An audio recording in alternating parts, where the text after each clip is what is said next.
Whew, okay folks, I've just come up that really steep hill. It's 7:30 odd, but still very humid. So I came up in 3 goes, which better than last time. So there we go. So improvement. My trouble is I do a load. I did about 15 miles last time I was here. Not last week, the week before.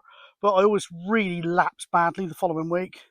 So I need to, I'll never keep off of beer, perhaps the occasional cider, but I've quit drinking spirits. Definitely no good to me. So there's that, and I'll also do a fair bit of local walking, just around the block type stuff, in the gaps in between me doing these hill walks. Anyway, Camp Berlingo's right over in that corner this time. So there we are. As far away from the rest of the people as I could, just the way I am. Anyway, I'm going to do a little bit with Mesh-tastic tonight. That might appear if I get any joy. I've done a load with it, to be honest, up here, but never even had a bite. So we'll see. We'll see. Right, that's another story. You'll see that come up on UKCB TV if anything comes of it. Somebody did ask on this channel. This channel's not really about radio, but somebody said, well, aren't you doing any radio stuff here? Absolute dead zone for radio. So I've tried Mesh-tastic. I tried PMR 446. And I've tried CB radio, even with a big antenna put up on the highest point up there. Virtually nothing at all. So there we are. Might take a handheld up later this week, i.e. tomorrow. It's Wednesday, see if I can hear something. But we'll have to wait and see. Anyway, any radio stuff, if I get any joy, as I said before, it will appear on your KCB TV channel. Right, I'm going to see if that thing's booted up yet. And then I'm going to trek on. Yikes, guys, it's really humid. How people can like the summer, it just defeats me. Okay, sat on a beach reading a book type people, yeah. People like sunbathe and go home looking like a lobster, maybe, yeah. It ain't no good for me. Right, I think it's only about 20, 22, 23. It's night time, evening. But there we go. Right, despite sweating like a pig, I'm going to trek on. Alright, do my favourite sort of ridge walk now. There's Camp Berlingo way off in the distance there in the corner of that field.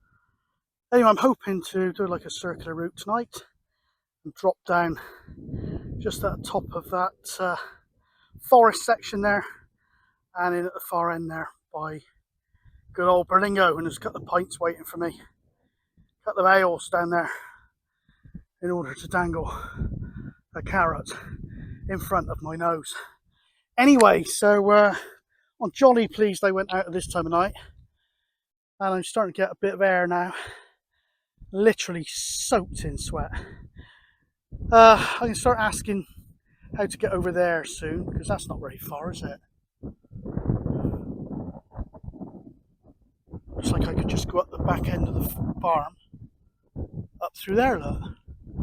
I'll ask before I go this time. Surely it must be pretty easy. Apparently the geology is much different over there too. I don't think it's not as high, but it's different. There's some sort of cairn over there, and some much higher stuff over there, and over there. But certainly that one's doable. It's no further away than where I go. It's just that it means crossing other people's property. And that's, in this day and age, everyone is very, very suspicious.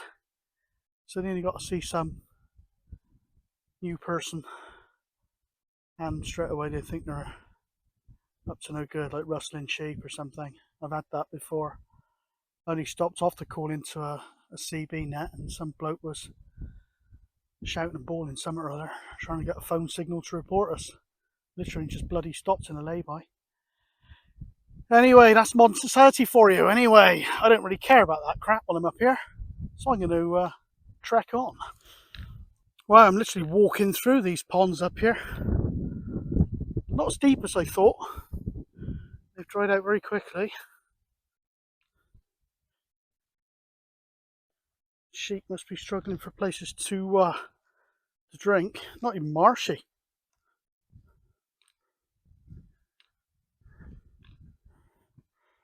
The very middle of it is rock hard. Wow, there you go. Consider it rained from about last October non-stop through to the end of May. That's it's pretty dry, but the thing is, it runs off the top of these mountains very quickly.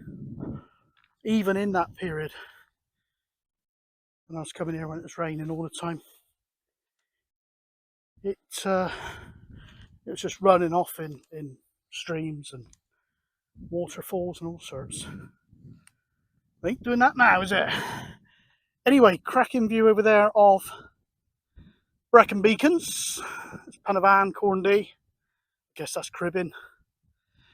I walked up round there once, 13-hour walk round from the bottom of Wine Wraith. There's a forest down there. Massive walk, in heat as well. 13 hours that was, I think. I had to procure water on the way. And on the way back, filter it with my soy mini. Because there's no way I could carry enough water to see me through the day. So that's what I used to do. Anyway, there we are. I used to call it the Brecon Beacons, to be honest. If it had been put out to a referendum of the Welsh people and they decided to call it whatever it's called now, then I'd recognise it. But no, it's just some here today, gone tomorrow government. And a PR company decided to push it through, so I don't really recognise the name. So there we are. I put a lot more stuff out to referenda, but powers that be and certain elements of society don't like the outcome of some referenda, so that ain't never gonna happen.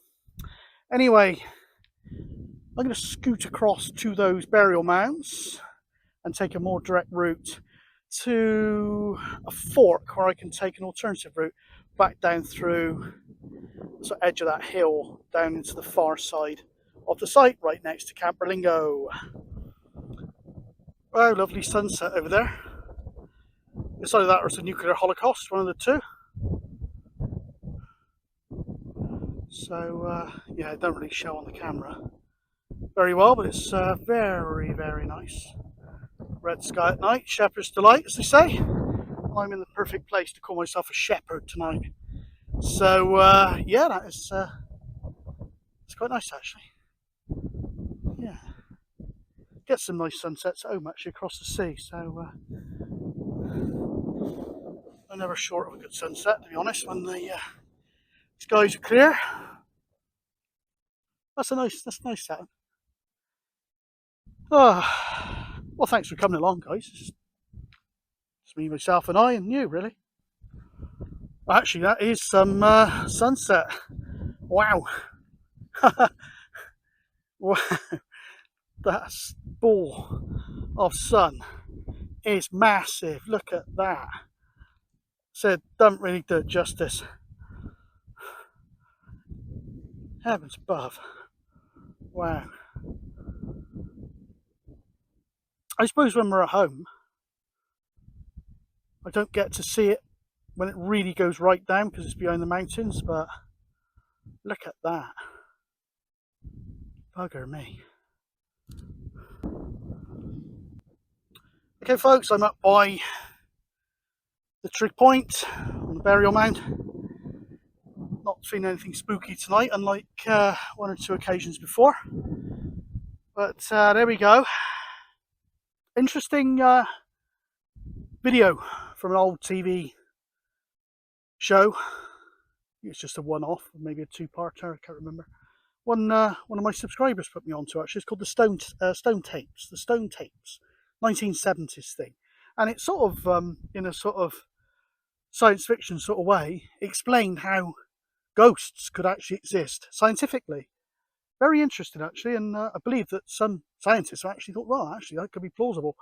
Basically, the long and short of it is, if you've got a certain type of stone or rock or whatever, and there's a sort of catastrophic incident and a big release of energy, that energy could actually be stored in the stone, in the rock, only to be replayed at a later date as though it was recorded onto a tape, i.e. stone tape. Actually quite a very interesting thing actually, and got me to thinking where we live is red brick. I believe at least originally the really red brick, some of that's iron oxide. Of course metallic, bit of metallic element to a stone or a rock, and you could sort of think that could be feasible. That yeah, if somebody was murdered or some catastrophic battle or something like that, the energy could be stored into the very rocks, into the very earth, and under certain circumstances, the play button gets hit and you get to see a ghost or an odd feeling or something like that. So yeah, there's a lot of things we don't understand, a lot of things we don't know. So there we are.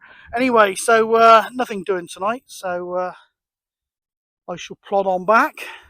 And I am plodding somewhat actually. I'm not really flowing with my walking at the moment. I seem to be labouring somewhat. So perhaps I've been doing a bit too much, and I got a little bit sort of muscle bound in the legs perhaps. So I'll try and keep the ppms up, and when I'm not walking the hills, I'll try and keep the pace up on the flat a little bit.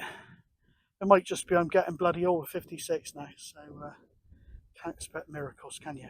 Anyway, so that's it really. If there's anything worth checking back in on, I will do so. If not, I will catch you back at Camp Berlingo.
Okay folks, that's me all packed away. If you've not seen it before, I've put the tarps over the top of everything. That is it. Now that cooler's going to go back home. Big new boxes for my wheel chocks, and that's clothes and all the rest of it that is usually decanted onto the front seat when I arrive. So everything's packed away. I always try and keep it tidy. Once it turns into a crap house, it tends to stay like it. So there we are, dirty washing, gazebo, field kitchen, everything in place. And the more routine that I get into, the quicker it's getting to set up and pack down again. So there we are. I'll catch you on the next one, guys. Cheers, everyone.